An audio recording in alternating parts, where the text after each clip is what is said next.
It says it's live on mine. Yeah, that's right. Yeah, I just popped up online. Hi, guys. This is Doug with 2 Plus Tough, and welcome to WYR Reforging, my hopefully, weekly show where I take a guest and we just hang out, chat, and do hobby.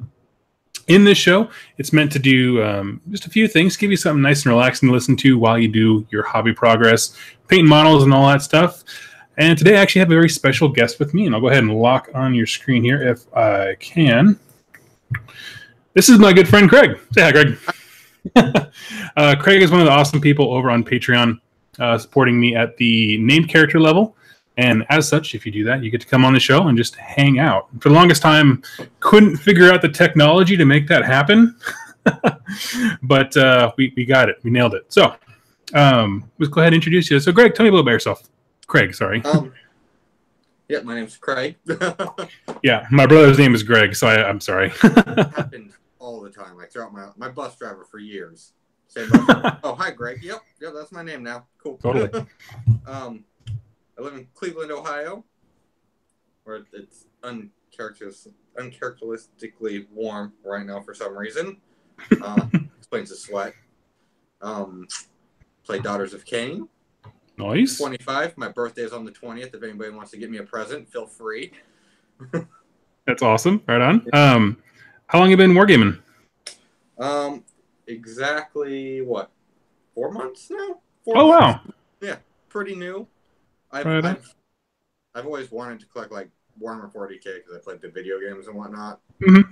But I have the money, and I was like, oh, and I saw the fantasy. I was like, that's what I'm really into.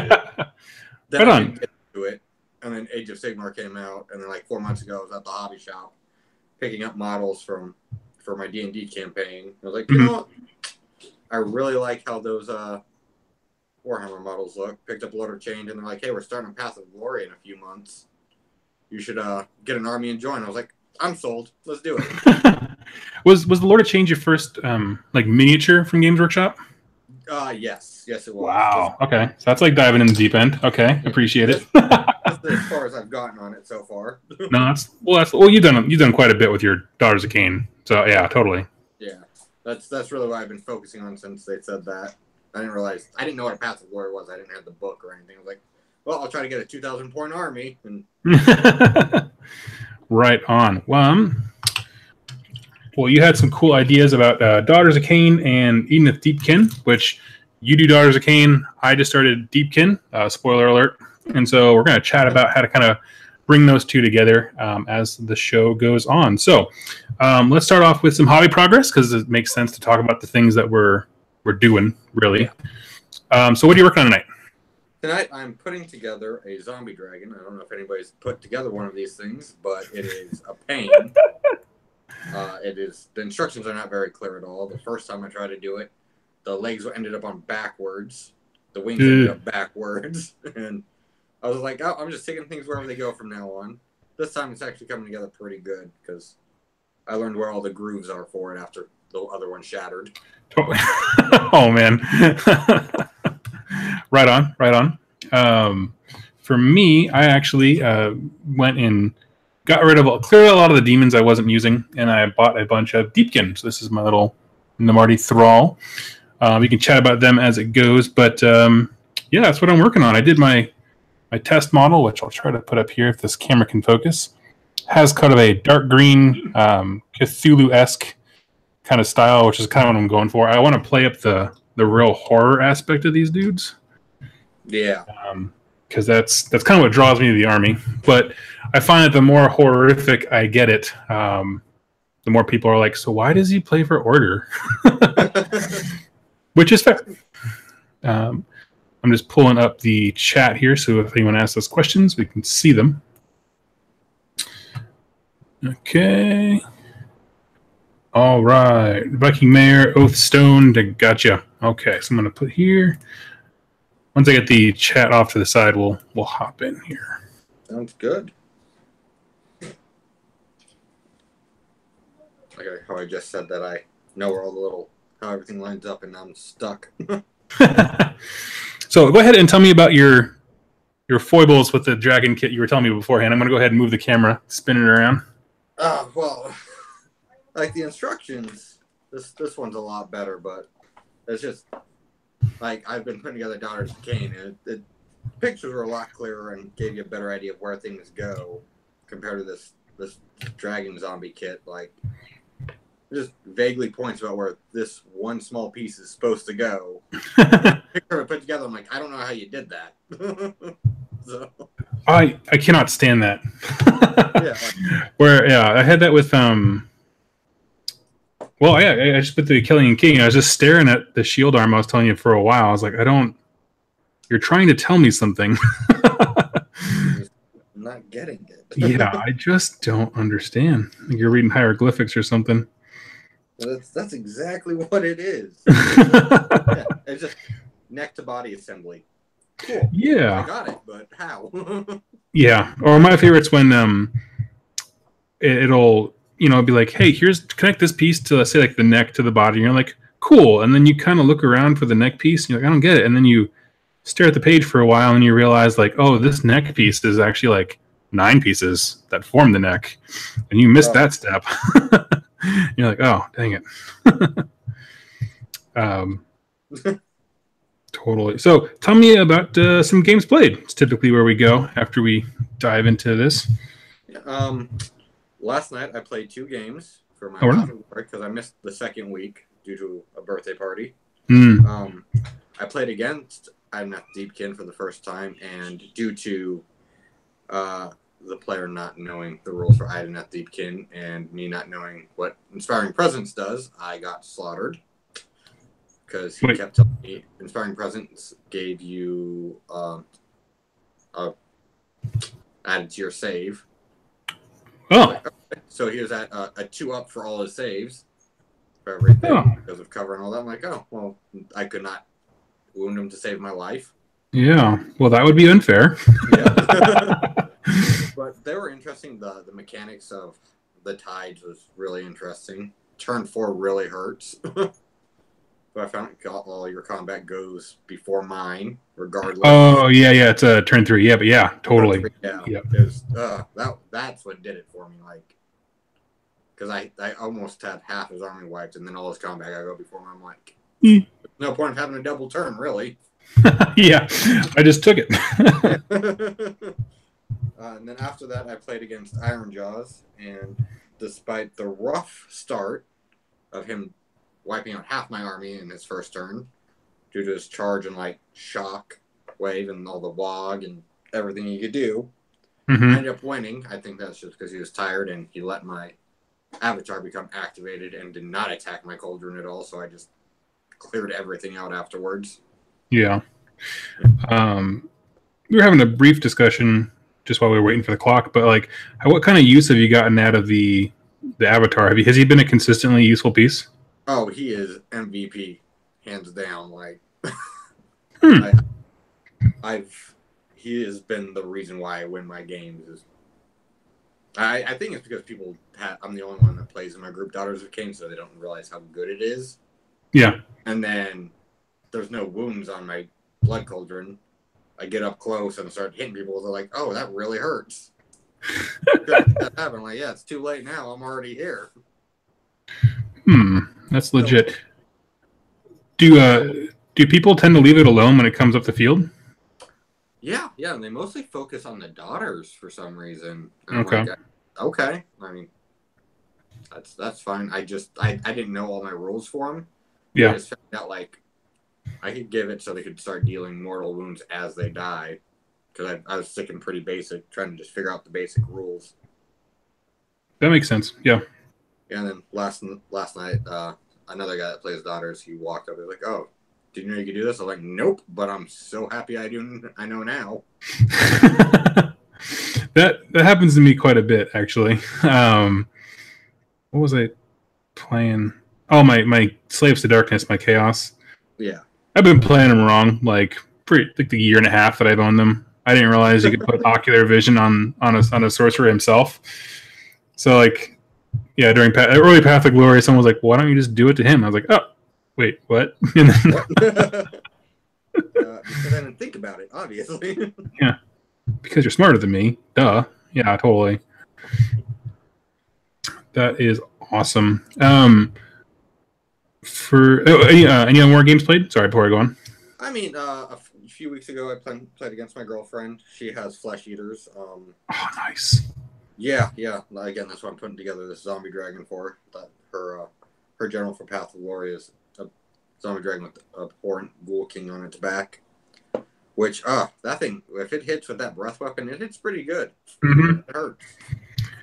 So I gotta be honest, if I had more money, right, if the world just revolved around me and I could do whatever I wanted, the two armies I would absolutely play are Flesh Eater Courts and Clan Pestilence Skaven. They're just nuts. Because, I don't know, I think it's a shame for most Flesh Eater Courts, when you see them online, it's a lot of the flying guys, the Cryptors, or Crypt Flayers. Yeah. Because they can deal mortal wounds, and they are very effective, but there's just few things that can deal with that many ghouls if you were to really spend money and like get too many bodies, you can easily overwhelm them with attacks, and it's like there's just something to it. I love it. I think we accidentally did that because we didn't know how many ghouls she needed, and we ended up between like bonuses that I got, and I'm going to school with my GI Bill, so at the end of the semester I get some money back. Yeah. And we used that to get her army going, and we bought a lot of ghouls. Like we have a giant pile of just unpainted ghouls she's trying to work on. Like, this might have been a little excessive. Yeah. Yeah, no, I picked those armies because I'm a glutton for punishment, and I'm sure other people are too. It's but yeah. So I was playing against her for my first game, and that was a close one. She almost is. Sadly, the only reason why I won is because it was based. The winning condition was whoever had a total of wounds killed. Oh yeah. And her army had more wounds. Yep. And general had more wounds than mine, so we took out each other's general, but I still had more. Totally. No, that has gotten me many times with my Slaves to Darkness, because I feel like super awesome with my 40 Marauder mob until the win condition is, number of wounds killed, or I almost said kill points, but that's not it. But yeah, that exact thing where it's like, well, if they just delete 40 guys, I have to do a lot of work to catch up. Yeah. Yeah, I mean, in all fairness, she should have won because she did way more damage and played way better than me, but the win condition was not in her favor. Totally. Right on. That's awesome. I'm so glad you guys do that together. My wife loves to talk about the books and stuff like that, but she's not really into the gaming. She's more of a get off work and instantly in pajamas watching Netflix kind of person. Yeah, I mean, that's fair. Yeah. Right on. For me, let's see. So over on Rerolling Ones, which is the Battle Report channel here on YouTube, you should definitely go. I'll put a link in the description. We've been doing a Path to Glory campaign as we get stuff painted. We have a few guys in our group that just don't have time to paint a lot. Yeah. And so it's kind of a motivational thing for a lot of us. And so we did a Path to Glory and had an absolute blast with it. And we were so close to the end. There were two front runners, not clear winners. I'm sorry. Front runners that were duking it out for first place. And so we did that game. And then immediately afterwards, we're like, well, the Path to Glory ends when you do a 4-way free-for-all. So let's just do that. And so then we decided to stay up till 3 o'clock in the morning playing Path to Glory and a 4x4 free-for-all. And the next morning, we all realized how much older we've gotten without noticing it. Feeling kind of rough, but it's over with. Campaign's over. No spoilers, because I want you to go watch it on Mark's channel. But yeah, it was just a heck of a blast. As far as other gaming, haven't been doing too much. I've been just so far into Deepkin week and getting all those things done that's kind of eaten up my hobby time. And that's, whenever a book comes out, I tend to do those kinds of things. So yeah, I don't know. There's a lot more lore coverage for Deepkin than I remember, like the last factions that came out, even like Agate Kin or Carriage and Overlords. So we'll see if people still want the week of content when it comes out. It feels like it was a lot, kind of oversaturated. I mean, I feel like they have more information on the Deepkin than they did on Daughters of Khaine. Like, I know a lot about Marathi, but not so much as the Daughters like I do about the Deepkin. At least from your videos with the week of. Yeah. Right on. That's fair. Yeah. I always compare myself to like the bigger names like Guerrilla Miniature Gaming, like he did a lore thing where it's kind of more conversational, but mine were a little more deep dive into specific subjects. So yeah. Cool. Well, let's see. We know what we're working on. So tell me, you had a cool idea, the way you listed it on the Patreon page, for combining Daughters and Deepkin. You just called it Blood and Soul. Yeah. And I like that. And it wasn't a list per se. You just wanted to talk about kind of the options available. So what kind of stuff stood out to you in your game with Deepkin that made you think that was a thing? Well, I didn't. I was just thinking about like from like the lore perspective about it. That'd be pretty cool. Like the Daughters, about slaughtering, as praising, and then the Deepkin could just take the souls. So it's kind of a win-win. I feel like they'd work together pretty well like that. But when I was looking at them, the Daughters don't really buff any of their allies, but the Deepkin, from my understanding, I haven't looked at the book yet, so I'm not 100% on this. But my understanding is they benefit they give their allies buffs and stuff, and they benefit them, unlike the Daughters. Yeah. So the way that works, in case anyone else is curious. Much like the Daughters have different temples that each give them various bonuses or whatever, the Deepkin have with the same thing. They just call them enclaves.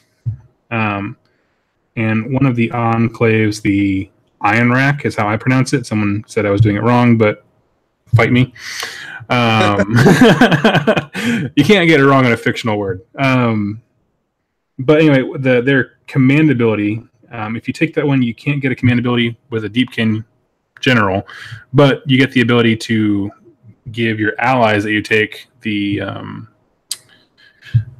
Tides ability. So every turn they get those buffs, and that's awesome. What's important to know is they don't get the no shooting thing. Oh no. So point being, like if you take Daughters, they're gonna eat some shots on the first turn. Yeah. Which is not. I mean, there are a few guns that can really delete whole units that far out. I mean, I don't think that's really an issue. It more matters like turn 2 to 3, whatever. Yeah. But yeah.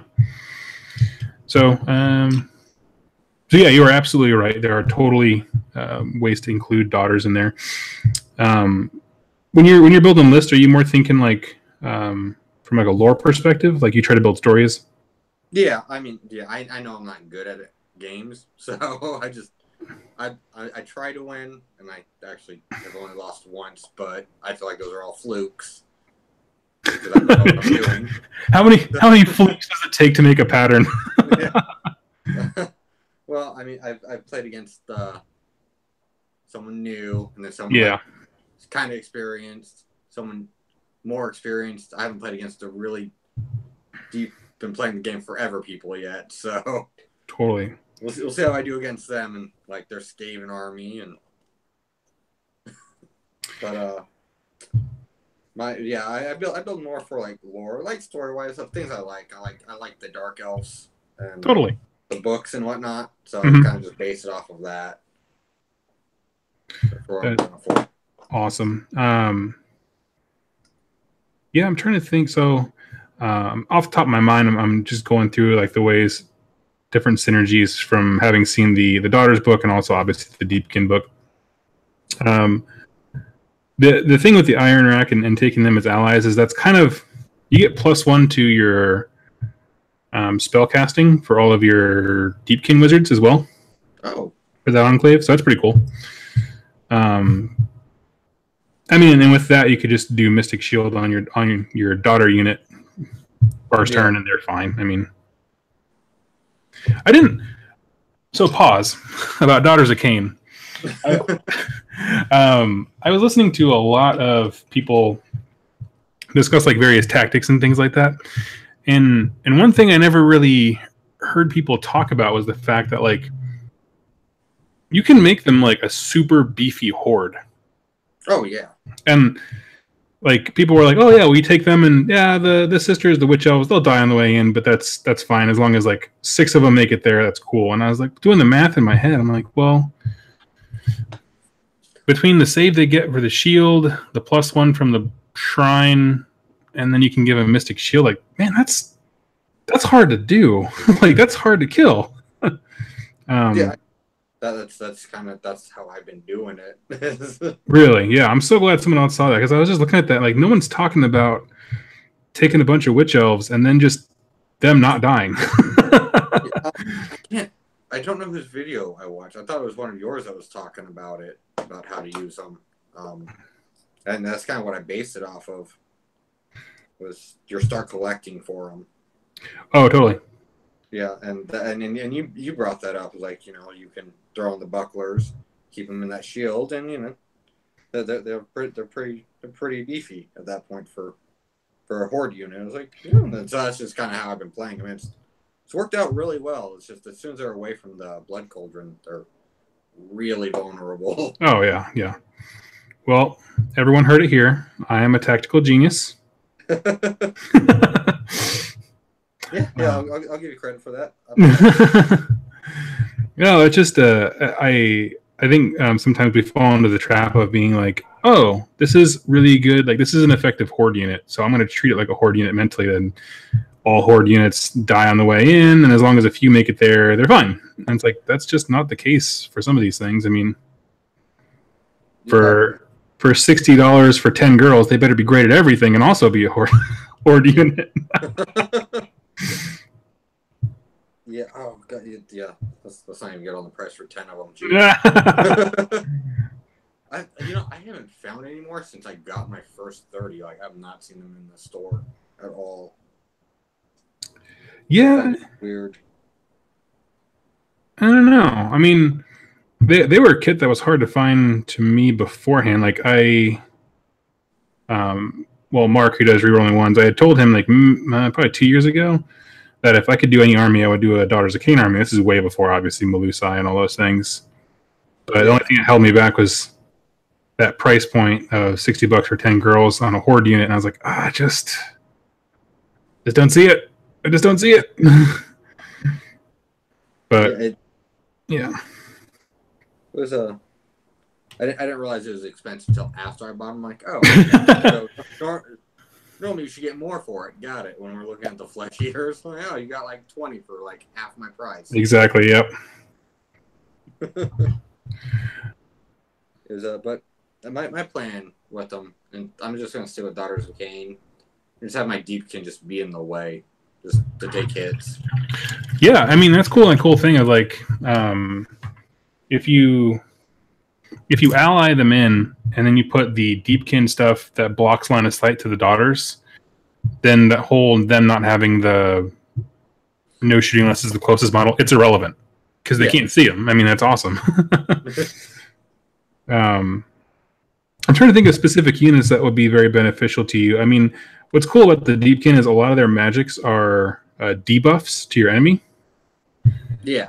And so they work everywhere. I mean, that doesn't matter who you're allying with. Because I mean, go ahead. I have yet to ally anything in. So if I keep the daughters and ally in Deepkin, do they still have their properties with them or no? Like the daughters' temples.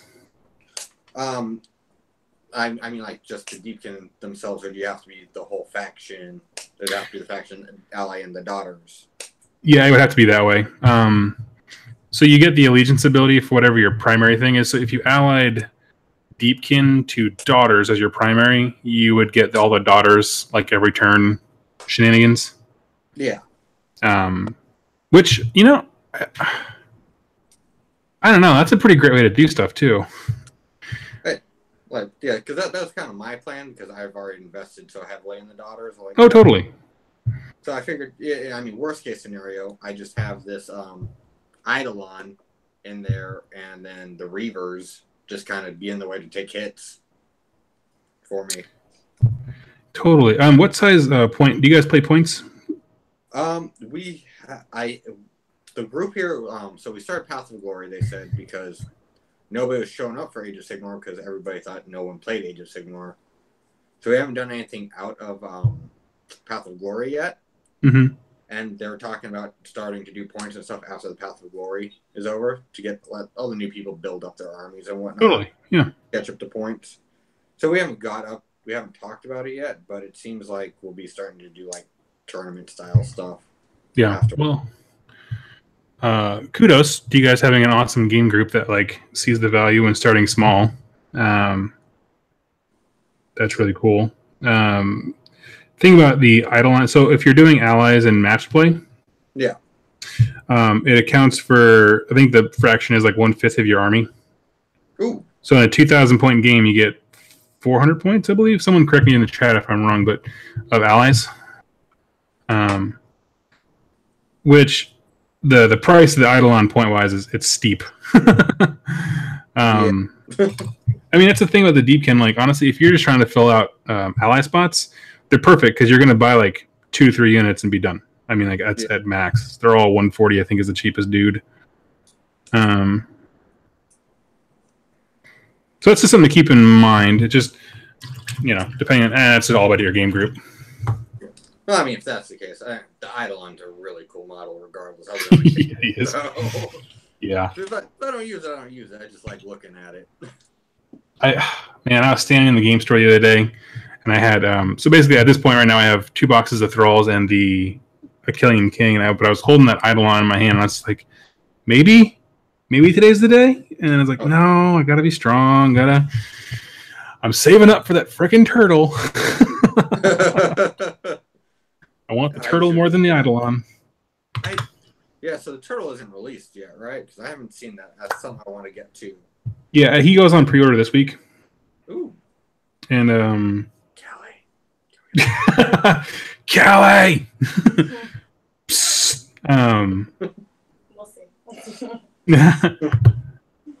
But yeah, so he's something I'm more excited about him than the Eidolon, and they're both such big, heavy hitters. Like I kind of wish there was only one big model per faction.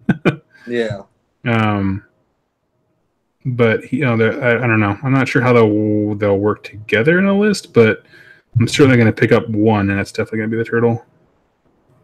Yeah, that's such a pretty model too. Gosh. I really did not want to like the item at Deepkin. Like I can't afford to like them. They're just I don't need a second army. Well, a fourth army for the Born and geez, what were they called? The Sigmarines? What were we calling the Stormcast? Yeah, Stormcast. Got those. And then Sylvaneth. Yeah, I got too many because I like the models. My bonus really dwindled fast.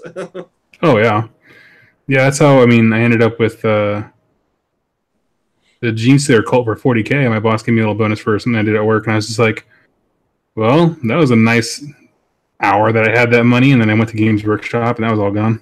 It felt really good for that hour, though. It felt like I was rich. Yeah, that's the problem with those bonuses. Like, oh, I could afford it. It's not a problem. Yep. And gone. Oh man, that's funny. Okay, yeah. So we're trying to think of stuff that focuses primarily on a sister's army, but then has Deepkin allies. So if you're just joining us, I saw some people hop in. Looking at the chat here. So I had some questions about how the Deepkin are considered good guys. I wouldn't say good. Good is a strong word. Yeah. For guys. Yeah. But Yeah. I would say that they are opposed to chaos, but not necessarily good. I mean, I'd say they're good given the situation they're in. They're trying to just find a cure. Like right now, they have a solution. It's shady, but they're working on finding something else. Yes, I choose to describe the horrific soul theft as shady. I like that. Yeah. Hey, well, I mean, I've never been in a position where I had to steal souls before, so who am I to judge? I play Daughters, so it does indeed seem shady. Right on. Yeah. It's oh crap. You ever just like go to a painting area and you get to a new area and you realize you missed something like right before it? All the time.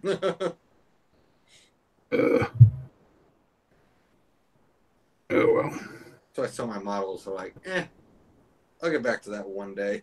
It's kind of how I am. Yeah, I definitely paint in projects. I'll be like, yeah, I'm not doing this anymore. I'm gonna do something else, and then I just kind of never come back to it. Yeah. Yep. I almost hit out that with my blood cauldron. I'm glad I finished it, but by the end of it, I was like, oh, so tired of seeing red and gold. Oh yeah, if you have a corner army too, you said, right? Yeah, I haven't even started on that one because I'm so. That looks like a life idea. Yeah, but I had to get Scarbrand, and then I picked up Valkia, the Bloodied, after your video. Oh man, I've damaged you. I apologize. I picked up my army. I was like, I'm gonna look at the lore, and I found your videos. I'm like, yeah, I'm pretty much sold. Oh, thank you. I appreciate that. You know, and it's something cool though. Like when people start learning about, I don't know, that there's more to this game than just the models or the hate that people had for it when it first came out. Like people are like, oh, this is really cool.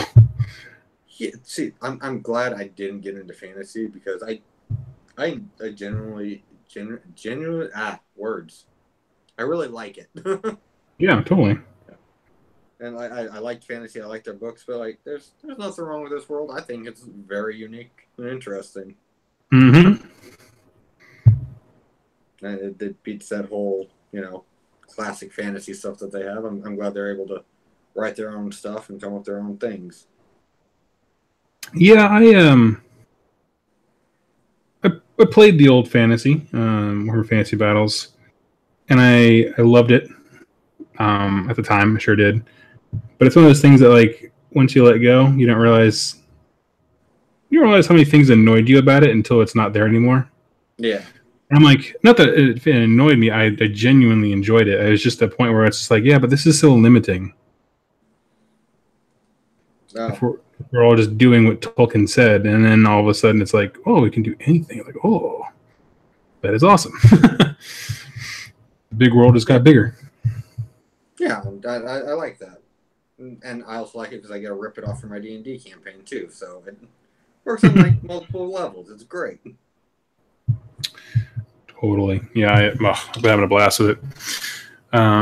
Alex asked in the chat what enclave I'm painting my guys as.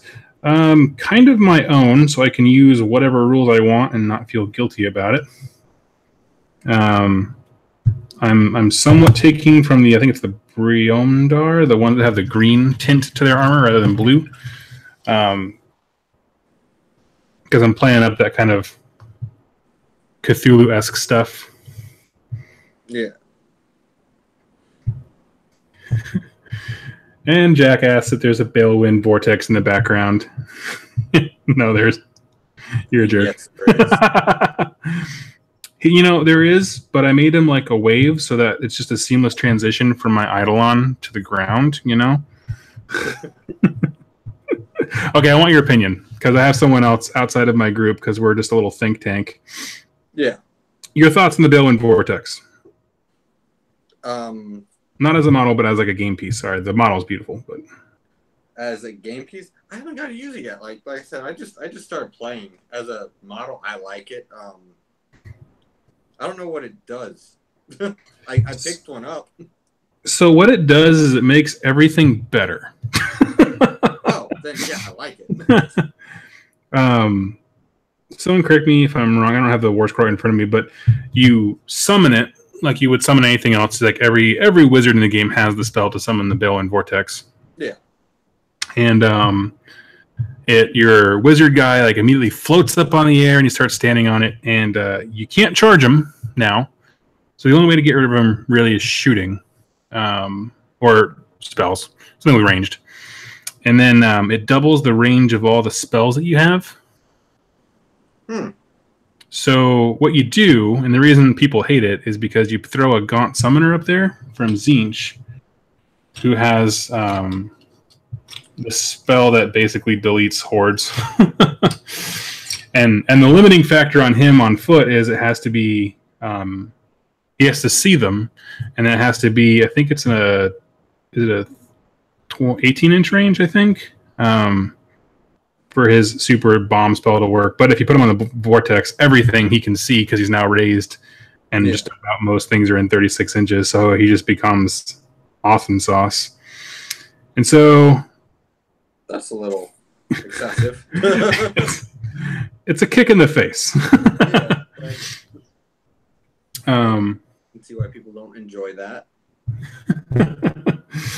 And then because everyone can have it, like what we've noticed in our gaming group is the second a new faction or model is released that is a wizard, people immediately say, well, put it on a Balewind Vortex, just because it's become like the auto include.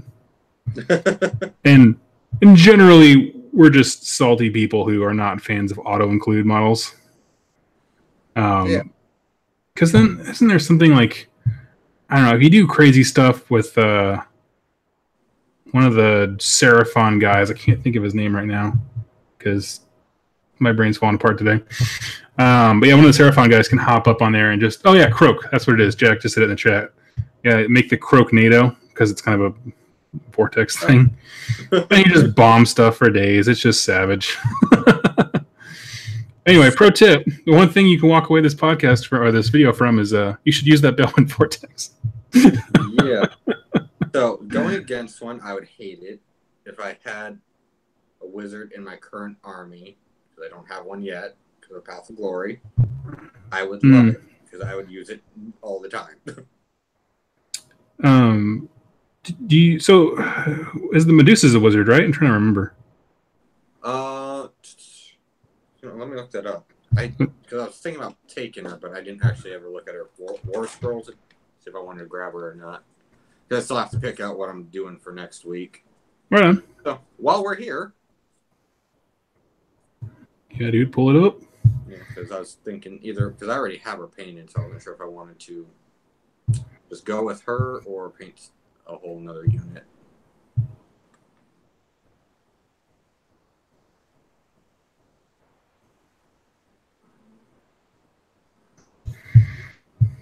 While you're doing that, so Balewind Vortex, it's nasty stuff. But I mean, it's a good option for those kind of armies that, like, I'm trying to think of what, like Slaves to Darkness. It's never going to be a contender. So having a Balewind Vortex in that, it's like, oh well, it's kind of like a handicap in golf, right? It's like, just give him, just give it to him. I tried. But for everyone else, it's like, oh, that's kind of good. It's kind of really good. She does use magic, so I'm okay. Wizard. That's a wizard. like I said, I'm very new to this hobby, so. No, that's cool, man. That's awesome. So, actually, to that point, let's talk about that. So, what have you had any? Sorry, let me restart that question. What have you really enjoyed about being new? Because we don't get a whole lot of new folks' perspectives. I've always again liked Warhammer stuff. But I wasn't sure about I was very worried about the tactical and how you play the game and whatnot. Totally. But I played a little bit of War Machine. I was like, that's kind of fun, but very small. And saw them, picked up, got invited, started playing. I was like, either I have a great group with the people there, they're all friendly and they have no problem waiting while we figure out the rules, or everybody's in the groups that way. But everybody's just been happy to answer the questions, and it's been very relaxed when we're playing a game. Like, oh, here, you need to do this, or teaching. But the best part is watching people fall to scantily cladded elf women have these giant orc models. I think that's the best part. That's awesome. To me, it really shouldn't happen, but it does, and it's amazing. That's awesome. Well, I'm so pumped that you like got a good group. So is that organized through a store or just a collection of guys in your area? It's organized through the Reese's in North Olmsted. Okay. Yeah. So what? Nick is the guy that's running it, and he asked the owner, like, "Hey, can I set up a Path of Glory so we can get some more people playing Age of Sigmar, so we can find each other and whatnot?" And they're like, "Yeah, go ahead. Tuesday nights are yours," and we have the store from 6 till close playing. That's awesome. Yeah. Is the store owner involved at all? No, but a lot of his employees are. That's cool. One of them, like, me and him we rarely see each other except for on Tuesday nights, and I talk to the other people that are working there. I was talking about, like, Daughters of Khaine and what I want to do with it, and the guy was like, "That's exactly what I want to do." Like, well, we're never going to play each other because it's going to be boring. And when Deepkin came out, I was like, "Okay, so this is what I'm going to do." I was telling the employees again. Came up to me last night. He was like, I tried to do something and you just copied me. How is this happening? We're just always going to have the same army. It's going to be really boring. You need to stop. Well, I'm sorry.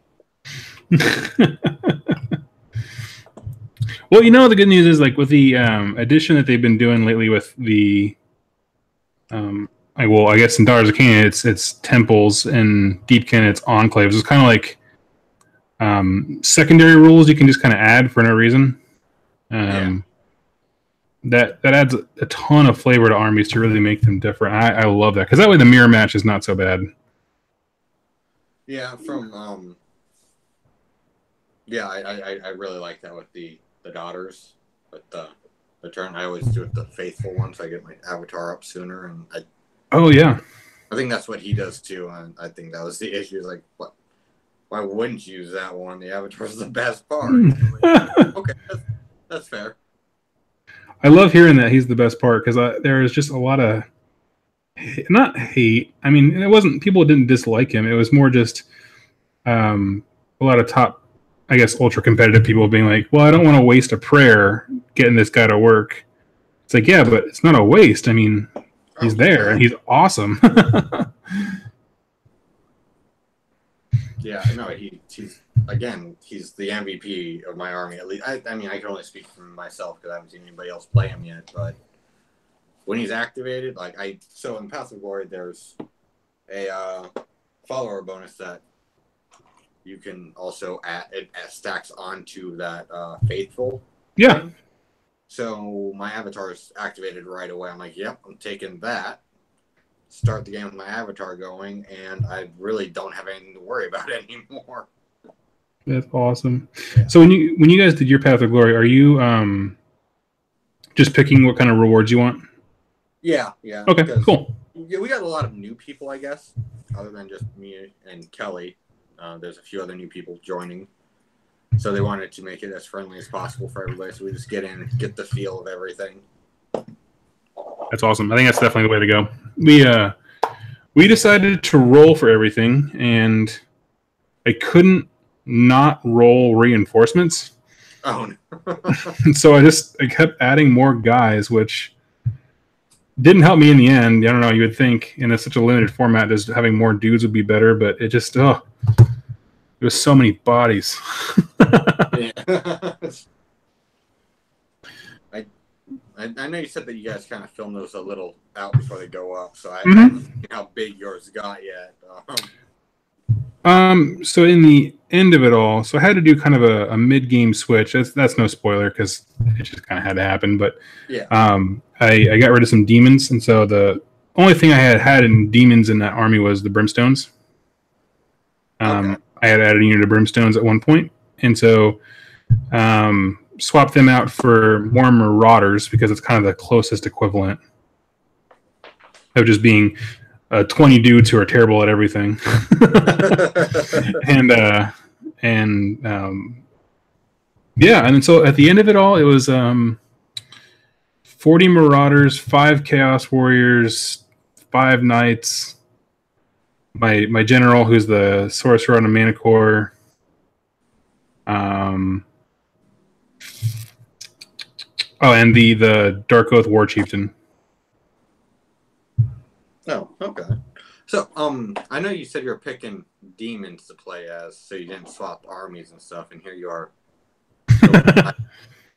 building the Deepkin. What happened there? Well, I struggle from a terrible disease called hobby ADD. Yep. And I've actually done it for several years where I will get an army, using a trade, and paint it up, and then play it for a while, and then trade it off for an unpainted thing, and then paint that up. And I had Mark from Rerolling Ones on here last time, and he was expressing that, like, when we first met, that annoyed the heck out of him. And the reason simply is because, like, we just view our hobby differently. For me, like, painting is my happy place. And so I paint until I'm done with everything that I already own, and then I trade it off and get more things to paint. Because when I think about an army, to me, it's a project. And at that point in time, I was done with that project. And so I had wanted to focus on demons. I really didn't like the way they played in 40K, and that was kind of one of the things I was really kind of banking on. Yeah. And in addition to that, like, frankly, they're just very good. And like they're really good. And once I got the Lord of Change painted up, I was struggling to have... Like, I always had fun with my opponents because I enjoy my friends. Yeah. But they weren't fun games because the game was fun. Because I kicked teeth in. And really, it's not... I don't think demons are unbeatable, and it's nothing like that. I think just our local gaming group, we just don't have any hard counters. Yeah. There's no rock to my paper. Or paper to my rock, I suppose. And so it was just like... I don't know. I wasn't having fun, and the second I stopped having fun, I'm like, well, I could have fun if I just painted something else and played that. And Deepkin were coming out, and I love Dark Eldar from 40K.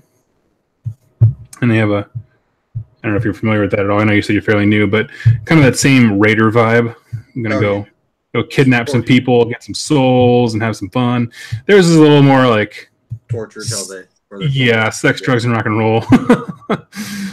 They would not fit in the order category.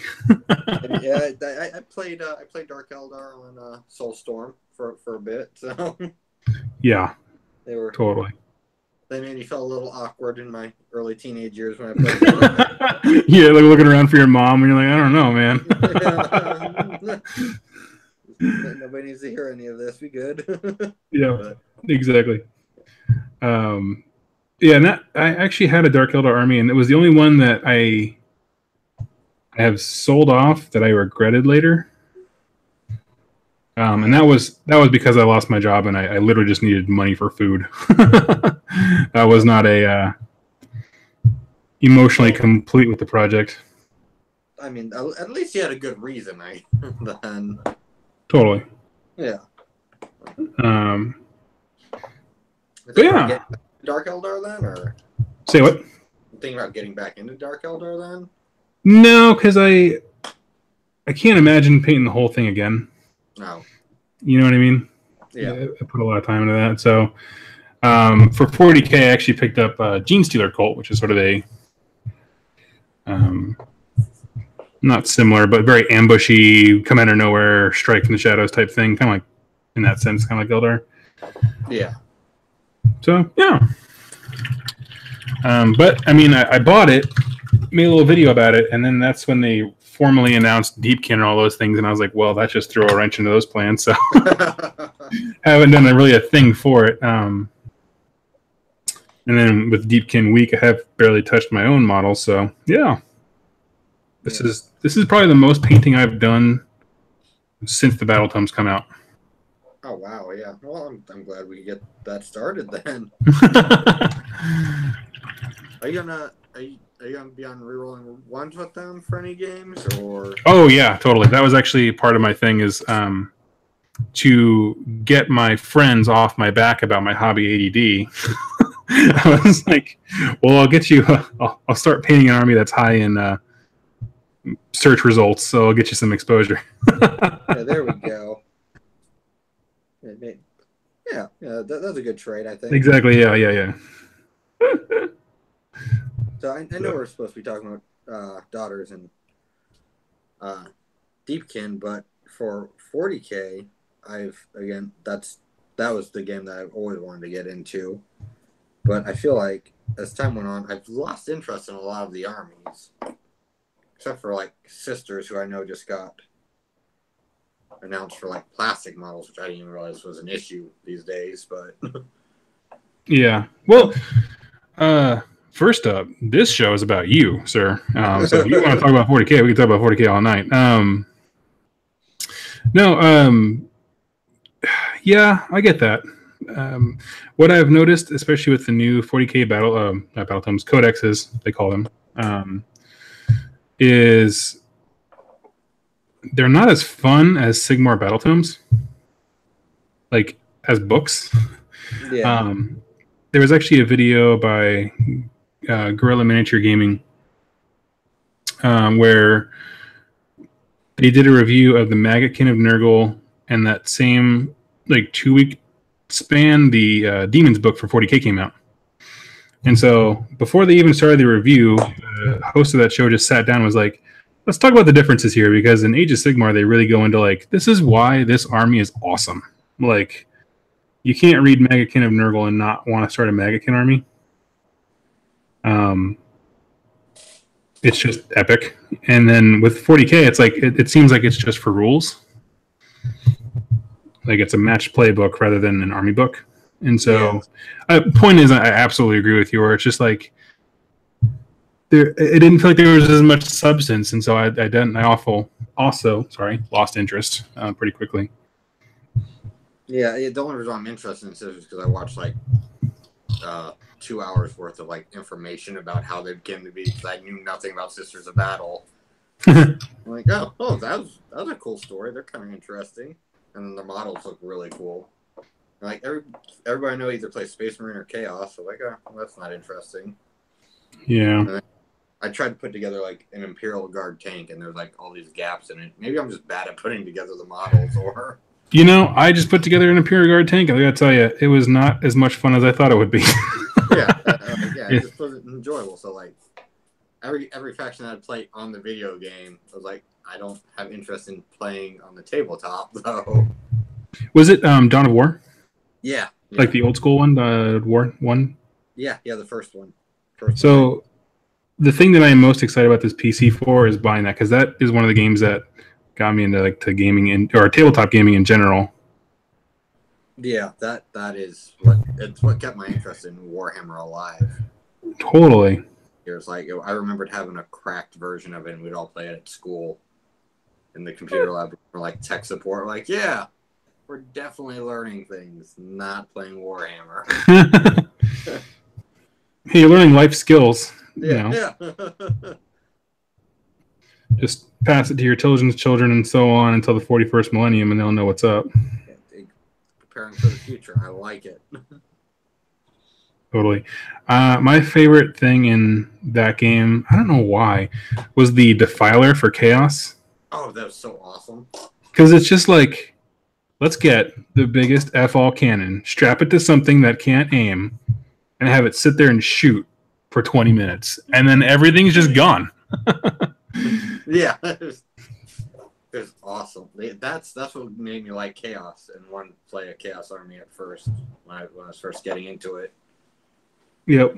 In Warhammer 40K, like I remember I got 2 models just from a friend who gave me 2 models to paint back in high school, and I used acrylic paint and like a thick brush paint. And it was like, oh, one color. I'm like, oh, I'm horrible at this. I'm never touching models ever. So I've seen. I don't know how I would share it right now, but I've seen like your Daughters of Khaine stuff. It looks fantastic.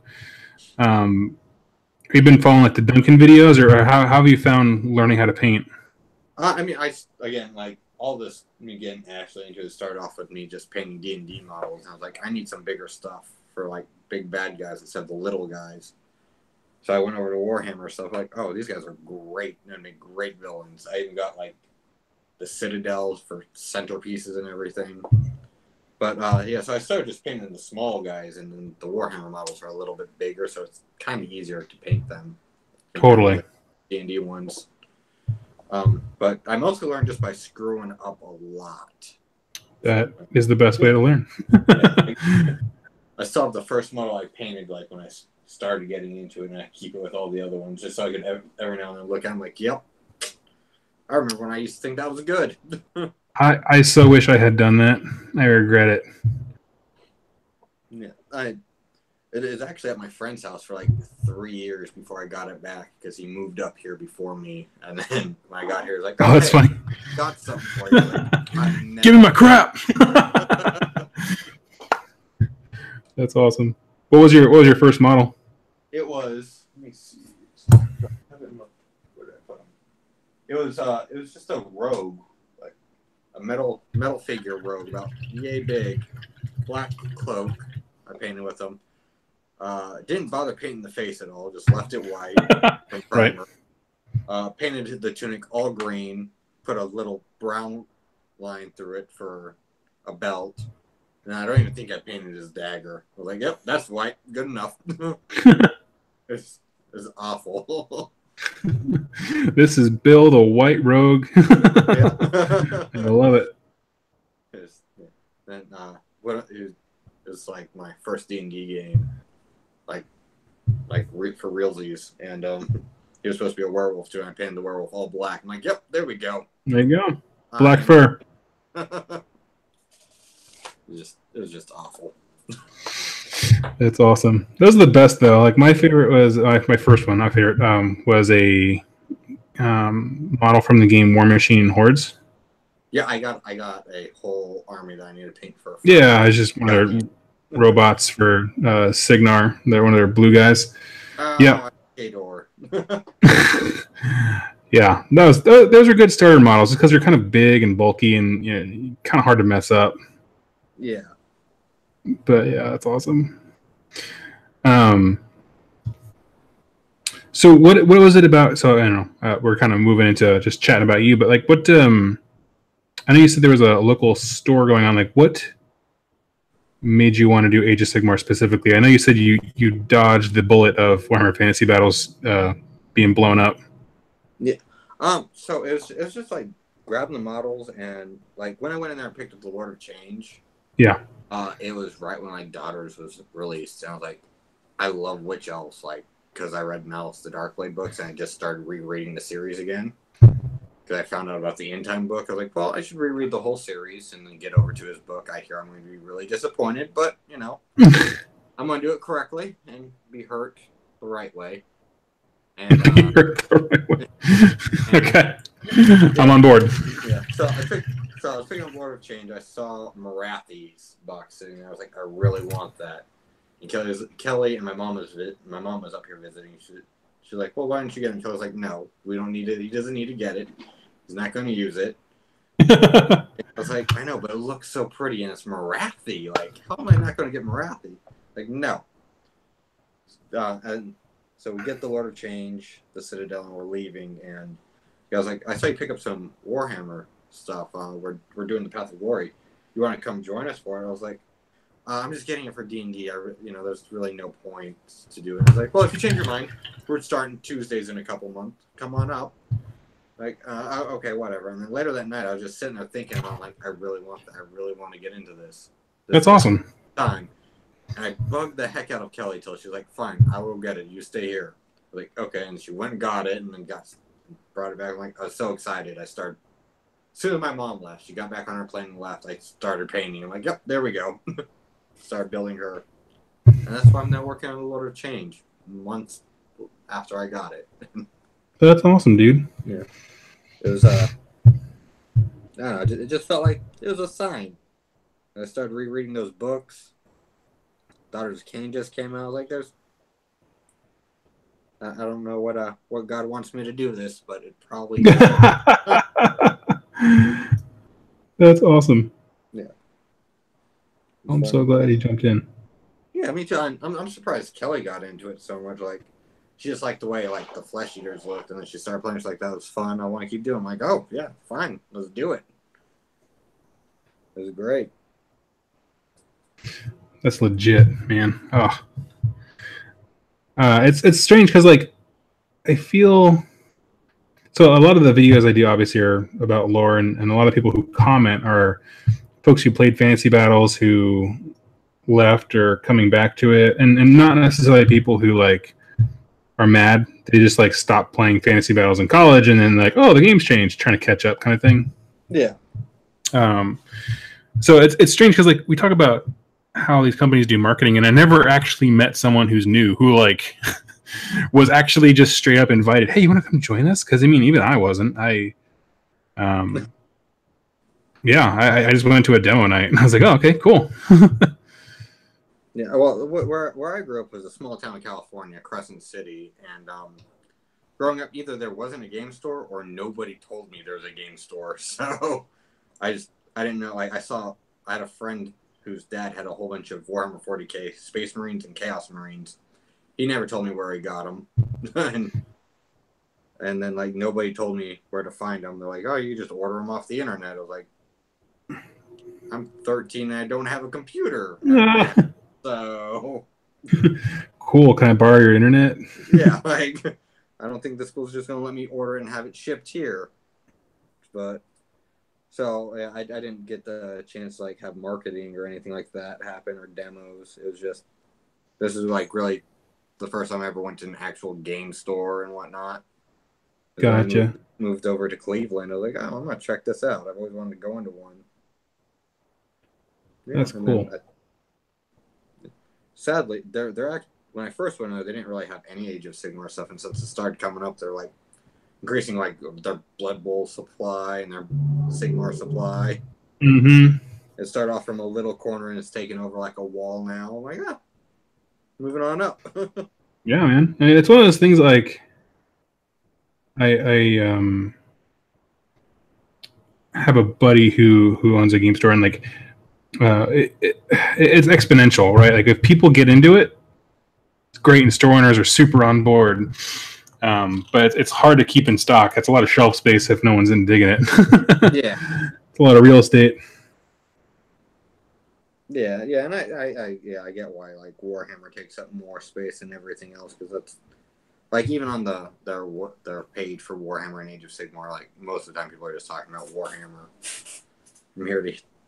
from like the day-to-day stuff. So I get it, and I'm really hoping that the community in the area picks up more, that we're having like more people come in, they see us playing, and they're standing there watching and having questions for us as we play. And I look at them like, I don't know what I'm doing. You should ask those guys over there.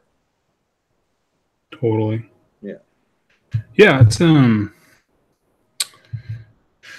once you guys get comfortable, it's with the rules. I mean, having demo days and things like that, making an announcement. Trying to get a store owner on board to be like, hey, I'm going to have a demo. Like I'm going to have, you can bring a unit of Deepkin and a unit of Daughters, and that's enough to just teach people like, hey, here's the game. Yeah. You don't have to have anything grandiose. You don't have to be a expert or anything like that. That's kind of why I got like multiple armies, because I have a friend who we bought him a box of Skaven, because like that's the only way I'm going to play is if I get a box of Skaven. I was like, yeah, fucking box. And I start playing. But a few of my other friends were like, yeah, I don't know if I want to play. I don't know anything. I was like, well, I have a few armies if you want to test them out. Come play. That's the reason why I bought different guys. So I try out different flavors and things to see if they like and get into it. But so far they found excuses to not want to come. They'll have that. I mean, you should totally have that. Yeah. But it's one of those things that, like the fun of wargaming is hard to articulate to someone unless they try it. Yeah. Oh yeah. Like, I'm glad I didn't try to figure it out before I started playing, because it would have been a total turn off. Totally. Yeah, and it's weird because it takes you in unexpected ways too. Like, and it's hard to to sell to people. Like, I mean, for the longest time, I was not a lore guy. I would have never. I don't know. I'm not living the life I thought I would have. I'll put it that way. But it just kind of grips you. It takes you to weird places. Some people like Jack locally, who's in Path of Glory with us doing corn. I mean, he used it as an opportunity to really learn how to paint, and like he got a painted army now. It's like that's awesome. Yeah. When I first met him, he was playing unpainted Stormcast. I think they were unpainted. He'll likely correct me, but as he stalks the comment section. But yeah, no, it's been just things grip you that you weren't expecting, and it's just like, wow, there's a lot more to this hobby. And some days I'm all about painting, and some days I'm all about books. And every once in a while, I'm like, I should learn how to play this game. Yeah, there's so like there's a lot of like the basic rules are simple, but like at least with like Daughters and like malign importance on top of it and all, it can get complicated and deep and interesting. There's like they kept trying to play with malign important rules. I'm like, I don't. You can. I won't do anything that benefits me. So you do what you got to do. I was gonna make a couple of videos about that actually, because I've been asking. Well, I asked on the Facebook page, and then also to you guys over on Patreon, of just like what are some things you really struggle with when it comes to AOS? Yeah. The big thing is price, and that's not something anyone can help at Games Workshop. But another big thing was rules bloat, and that kind of came out of just the overwhelming amount of like, it's not a 3-page rule set, not really, and you know what I mean. Like in terms of like once you put a model on the table, it has ceased to become a 3-page rule set. The general concept is, but yeah. And even then, they're more like guidelines because the only thing units do is break those freaking rules. Yeah. But yeah, and so like rules bloat is definitely a thing, and we've been talking in our group, and I definitely, I'm of the persuasion that the greatest book that GW's put out for Age of Sigmar is Malign Importance, which is a somewhat. Not controversial. People just think I'm wrong. I mean, it's not like a hot topic. Yeah. But and I gotta talk about that one a little bit. But the whole point is just like, but the great thing about AOS is like once you learn the 3-page rules in your army, everything from that point on is very you have a lot of control over complexity. So like you don't have to play a battle plan. You can. You don't have to do any like realm of battle, like here's the rules for the environment type thing that came in GHB2. Yeah, but you can, and as you get more like comfortable, I would say, with rules, those things don't seem so overwhelming. But man, I completely understand how they do. Like, it's the reason why I didn't play 40K in the last edition. I was like, I don't have time to sit down and read an encyclopedia. Yeah. And I'm really glad all of you other nerds do. Yeah, if I could change something about how I started this hobby, I probably would not have bought all the books because I don't even know where to start with them. I know where to find my unit information and my chart, and that's what I'm going to stick with for right now until I'm 100% comfortable with this. The rest of it, I'm just carrying around the books for looks. I think that's the perfect plan. In fact, I mean, for some folks, I don't even recommend buying the Battle Tome. I mean, I've had, I think he was like 16 or so. I'm going to move my camera a little bit. Sorry, guys. Kind of younger, and he was trying to like decide, like, I have this much money.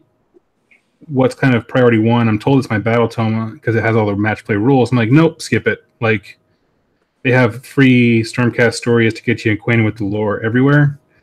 I'm like, why don't you just chill? Here's this free app. Like, don't even bother with the allegiance abilities because it's still confusing. Yeah. So. Yeah, I didn't even know about the free app till after I got the books. I'm like, oh, well, that would have. Been good to know. Totally. I mean, I always recommend the books because I love stories, and that's where all your army stories are going to be. But yeah, for the sake of like learning how to play, like skip it. Just skip it. There was a day in Games Workshop history where, for fantasy, and it still is for 40K, it's like you can't play without the book. And it's just like, well, thanks for getting rid of that barrier to entry. Yeah, unless you're in 40K. Yeah, well, yeah, for us, the elite of gamers with finer tastes, yes. Yeah, I think that was a really smart move on their part too. Like, it makes them seem a little more friendly. Yeah, and it does, and I think that's huge. But I think when I think they're learning as a company. If I give this away for free, meaning the rules for individual units, as long as I provide and prove that I can give good value for the actual book for that army, people don't mind paying it. Like, I can get all the rules for these dudes, but I loved reading about the different enclaves, so I don't mind paying that. You know what I mean? It's not a barrier, but it's not a restriction either. But I mean, that's one of those marketing things that just takes time. Oh yeah. I don't need the Deepkin book. I really want it though. Exactly. Yeah. The nice thing is, if you're using them as allies, you don't get their allegiance abilities anyway, so you might as well just stick to War Scrolls for as long as you want. Yeah. Just one day I'm gonna end up getting the book just so I can flip through it myself and read it. Like, yeah, I even got the Corn book. Like, I've yet to even put together one of those models, but I was like, I'll get the book. I want to see what they have to say. Yeah, I gotta say the Corn book is one of, I think, the most underrated books. I wish I was at that point. I hadn't started doing the week of thing. Yeah. At some point, I'm going to go back and do Corn just because I thoroughly enjoyed that book. Yeah, when I was Corn was the second army I picked after Daughters of Khaine. I was trying to pick between Slaanesh or Corn, just for when I display them up on my shelves, like them going at it. I'm like, Corn and Khaine, kind of similar. I could see them fighting, and then Slaanesh, obviously, and Daughters of Khaine hate each other. But then Slaanesh didn't really have much to go with, like, for big guys. Other than that, like, chariot thing, I was kind of disappointed. So I went with Corn. Yeah, Slaanesh is in a weird place. Because I have very strong, equally mixed feelings about it. Because you know what it is? Like, I'm going to steal this from... I can't think of his name right now. The guy who hosts Garage Hammer, the Age of Sigmar podcast. I don't know why I can't think of his name. But he said a quote about Deadpool, like the movie Deadpool. He's like, I love Deadpool, but I don't like Deadpool fans. And I had to think about that for a little bit. And I feel the same way about Slaanesh, where, like, if you ever read the book for 40K Fulgrim, yep, it details how a Space Marine Legion, for everyone else, falls to Slaanesh. And it's not like weird sex and rapey things, and you know what I mean, like on that kind of weird hedonism stuff. Like, yeah, it's very understandable but despicable path that they go on, and you're like, wow, that's so cool. Like, I actually fell in love, and I priced out a Slaanesh army after that book, and I was like, this is incredible. But then you go online and Pinterest, and everyone just has like weird, not weird. I mean, it's their thing. It's whatever. They're passionate about it, but they really focus on the sex aspect rather than all the other things that Slaanesh really represents. Yeah. See, I was reading the Horus Heresy books, and that was my first like true interactions with like Slaanesh was through Fulgrim. Totally. And then Warhammer Online, they didn't really get into Slaanesh too much either. So right. So I mean, it's one of those things that's like I love the character. If you only represent one facet of any character, they seem very one-sided and very closed off. Yeah. And the community really embraced the over-sexualized aspect, but didn't really go into like the gluttony. Because I was thinking about in 300, that fat guy who like rides on the big chariot or whatever. Yeah. Make that guy for Slaanesh. Like it's perfect. Like copy paste. I don't know. Yeah, yeah, Slaanesh is like indulgence and perfection in my mind. But it's just from all things. Mm-hmm. But yeah, I hope they do something interesting with them. I agree, and I think they will. I think we're past the point of everyone being like, "Is Slaanesh going to disappear?" I think it's pretty well stated that they're going to stay, but I think they definitely need a lot of love, and they need a big model. Yeah, and that's what is exactly why I didn't get the Slaanesh one, because they didn't have a big model. Like, if I display it, it's not going to look cool without a big model. And yet somehow the Deepkin have two, because I'm looking at an Eidolon and Turtle, and it's just like, come on, man. Yeah, yeah. I was looking last night at the store at the models they have, because I'm ridiculous like that, and I have too much to paint, and I'm looking for more. Right, of course. Yeah, and I was looking, I'm like, there are so many Order factions. It's not even funny compared to everybody else. Like, I asked them, like, who else is on Destruction side? You have Orcs and what? Goblins and Ogres. And Ogre. Yeah. That's what, 2? Compared to Order? It's like 20 million.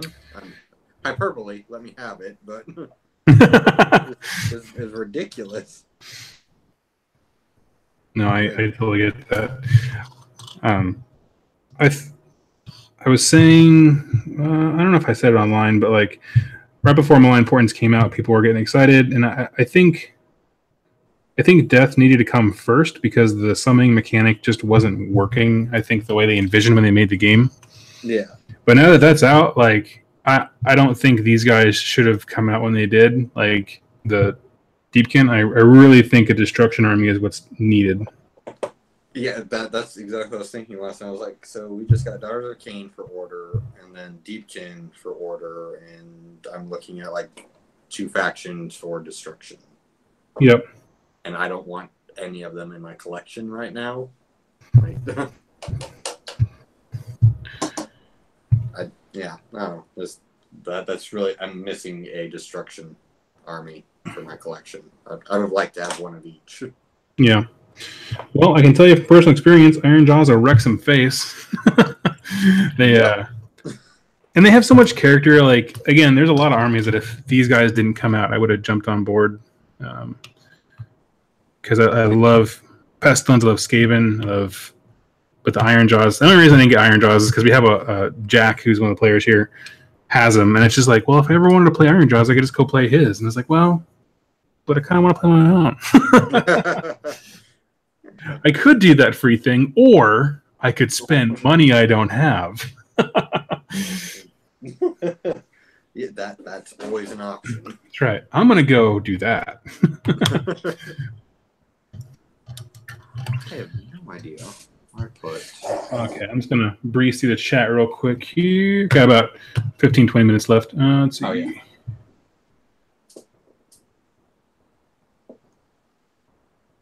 Yeah, a lot of comments responding to the Balewind Vortex previously being all kinds of good / moderately broken.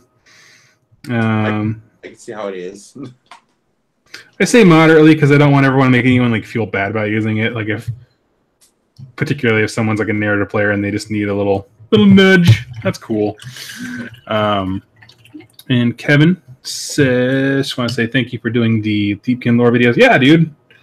They were a blast. I think that's the reason so many people have been covering them. Like, it's just been kind of overload with the Deepkin stuff lately because like everyone's realizing like, oh, here's a completely unique faction with its own backstory because they weren't even around for all the events that we've been learning about the last 3 years. It's kind of how I felt about the KO, the Carriage and Overlord, where it's just like, and then they went to the sky, and it's like, but that means they have like a 200-year history that like is completely different than everyone else. Like, that's awesome. Did you do the week of for Carriage and Overlord? I don't think I've seen that. Oh, you broke up for a second. What's up? Did you do a week of for them? I did not. I don't remember when I started doing the week of things. Actually, I think Maggotkin was the first one. They came out afterwards. Ah.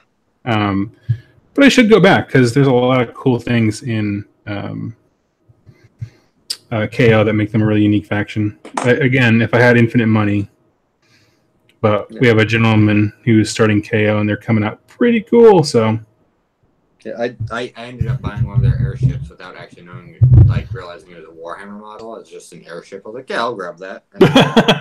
Oh yes, I'll buy this dirigible covered in short people. Yes. Actually, I threw them away. Like, what? Oh, I'm never gonna play this. I don't even count that as me getting into Warhammer when I bought it. I was like, I just need an airship. I don't want dwarfs on it. That is awesome. It's up there next to everything else. That's not even with my Warhammer stuff. I still have yet to move it. Now that once I realized what it was, I'm like, yeah, it'll just stay over there because there's nothing recognizable anymore about it. That's awesome. So, hey, listen, as we're closing out the show, I want to give you a chance. Do you have anything that I'm excited to start this because I get to chat with people who are actually viewers and junk. Yeah. Is there anything you want to know about me? I guess you can ask whatever. It sounds kind of conceited to offer, but I mean, I feel like I already know what you do for fun, what you spend your time doing. I don't know what you do for a living or anything. Sure. So those buttons that old people get when they fall and can't get up? Yeah. I program those and I send them out to old people. That's actually really cool. I didn't even think about those buttons and that they needed programming or anything. It's just something I've never thought about. I know. It's one of those jobs. I got this position, and my buddy he's just laughing at me. He's just like, "You do the most random crap." Because before this, I did weird administrative pharmacy work, and then I fixed cell phones for a while. And it's just like, where do you find these places? You just have these weird, they have to exist, but you don't ever think about them. Yeah. That's really interesting. Yeah, how about you? What do you do? I currently, other than going to college, I spent 7 years in the military, which was interesting. But since I got out, I started going to school, and in my off time between my class and stuff, and picking up my kids from school and whatnot, I work at GameStop because they give you a nice 15% discount. Nice. Back when I was playing more video games and not painting and stuff as much. And I'm currently thinking about going and working at the hospital down the street. Just because I really do not like GameStop. That is fair. Well, to it, but I've heard that a lot. Well, I want to thank you for your service. Absolutely. Thank you for the support. Yeah, I gotta tell you, worked in a hospital for a while. I used to actually be a hospice care worker. Oh, wow. Many moons ago now, back when I lived in Iowa. It's thankless, but you will enjoy it. And yeah, I don't know. When I say that, I mean medical work in general, not necessarily stuff. But that's really awesome, man. How far have you gotten on your progress? Well, this thing? The glue would not dry on the wing, so I handed it to Kelly to hold, and she gave up holding it. So I started finishing painting up the Lord of Change. Mm-hmm. Started working on it. A little bit getting there. Oh yeah, there he is. I need to start. I'm almost to the next part of putting it together more and then painting it some more. Should be ready by the end of the week. Not that I'm going to use it, but that is a break from all the daughters. Legit. Let's tell you what, I'd love to have you back on at some point, and one, just to thank you for your patient support again, but also to talk about I want to see how kind of your mind develops around daughters. Yeah. A lot of the folks playing them, like they've played for a while, and they kind of bring certain presuppositions to different armies. So I love getting opinions of new folks. Who are like, yeah, you know, outside of theory craft, like this actually is good and this actually stinks and that kind of stuff. Yeah, I'd love to do that because I've not looked online or anything about how to build my army. I'm just going with what I think looks cool. Yes, this is the best kind. Fits in my army. Tell you what, you'll never be disappointed in them just because of that. Yeah. I mean, I kind of tell my own little stories in my head as we play the games anyways. Like, yeah, you know, like the first game I was like, you know, I was being ambushed. Just totally no I was making it out of that anyways. So, you know, but I found it to be extremely rewarding where you're just like, I've decided to create characters and I can make that narrative around anyone. So it doesn't really matter what the opponent's doing as long as it's something that's not like rules abusing, like super hardcore tournament heavy. You know what I mean? Like where narrative becomes impossible. Yeah. No, dude, I definitely found it to be the case. That's awesome. Well, I'm going to hop off here. I'm trying to do a recap here. I'm doing all my base colors here for the thralls. I think after I do this one last dude, I think I have one more base color to do for the tabards, and then everything's going to get a quick wash. So, yeah. Well, I hope this recorded correctly. Yeah, we'll find out. Yeah. I was using it as a guinea pig, but we'll do a quick review afterwards. But I want to thank you so much for giving me your time today, and also always your support. And look forward to talking to you next time, man. Yeah, sounds good. Thanks for having me on. This is fun. All right, bye-bye. Bye.